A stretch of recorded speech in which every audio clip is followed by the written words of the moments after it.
baked, an Alaskan so baked, an Alaskan. Hey everyone, and welcome to the Baked Alaskan. How are you today? Well, it's MS Monday, and I haven't done one of these in a while, so if you're new to my channel, this is a take it or leave it kind of thing. I do a show once a week, or I try to, about MS and other chronic illnesses, things that basically for wellness.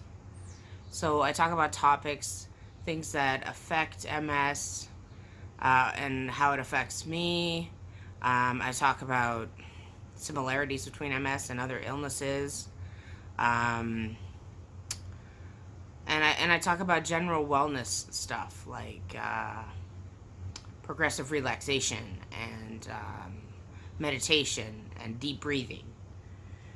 Those are some things I've touched on in the past, and if you're interested, as you can see by the number on this MS Monday, I've done quite a few.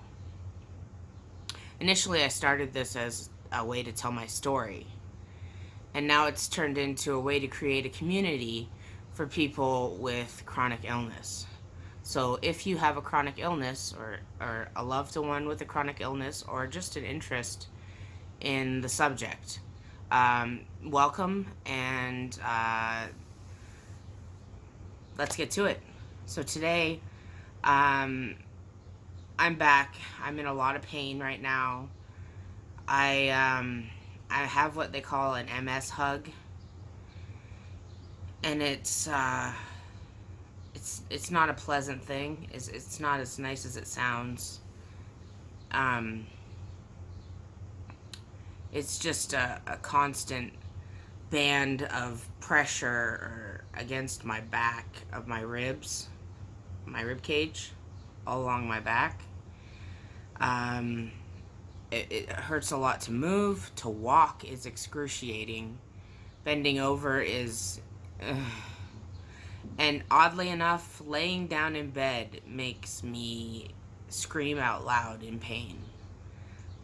Not actually laying in bed, but the act of laying down. I'm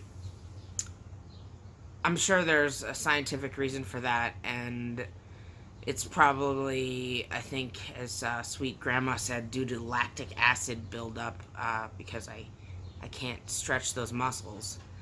And I'm having a hard time breathing, so I've really been hitting my inhaler a lot, because I have to breathe so shallow, because it hurts to breathe. So basically, the MS hug sucks.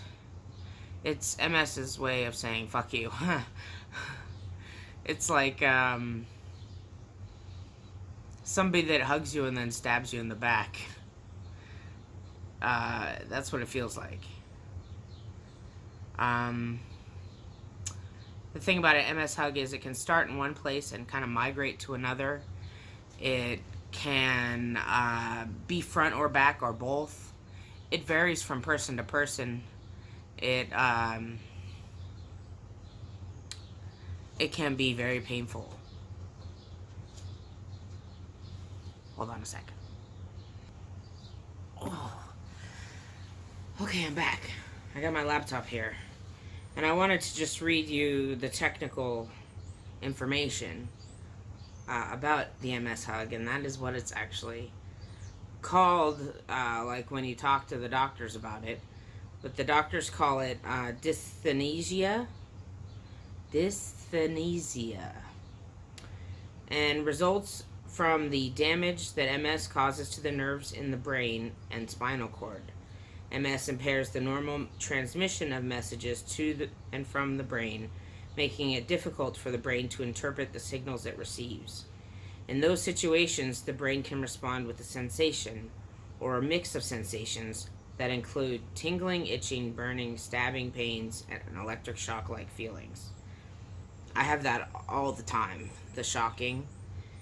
It's quite disconcerting, but it says it is important to know that these sensations are not a sign of damage to the areas at which they are felt. Rather, the damage is in the nerves that communicate to the brain what is happening in another part of the body. Pain in the chest can be the exception or to this general rule, however. The doctor needs to examine and make sure it's not a heart problem, unless it's already been diagnosed as an MS hug. The treatment for the MS hug, they usually don't treat it. Sometimes it lasts a very short amount of time, and sometimes it lasts like weeks. My last two have both lasted weeks. This is my third MS hug since September. And I'm kind of worried about my symptoms because I'm having a lot of relapse symptoms, so I'm really having a flare-up right now. And that's concerning me, but I haven't, see, I can't even talk. It's concerning me, but I have an MRI coming up, so I know that, what if I am relapsing, it's going to be looked at real quick. So, if they do choose to treat it, they they do that in the case of being persistent and very painful MS hugs. They use anticonvulsants such as gabapentin and pregabalin, or antidepressants and amitriptyline. Both types of therapies modify how the central nervous system reacts to pain. Some people manage the MS hug symptoms themselves. One way is to choose clothes they believe that will help them do the best job of coping with the symptoms. Some prefer tight, others loose and lightweight garb. The choice depends on what kind of clothes feel most comfortable, in the presumption that clothes can help them cope when the MS hug strikes. I don't know, that seems like it's grasping quite a lot at what helps when the hug strikes. Because it don't matter if I'm buck naked, it hurts. I mean, like, I had to have help showering yesterday because I couldn't do my hair. You know, it sucks.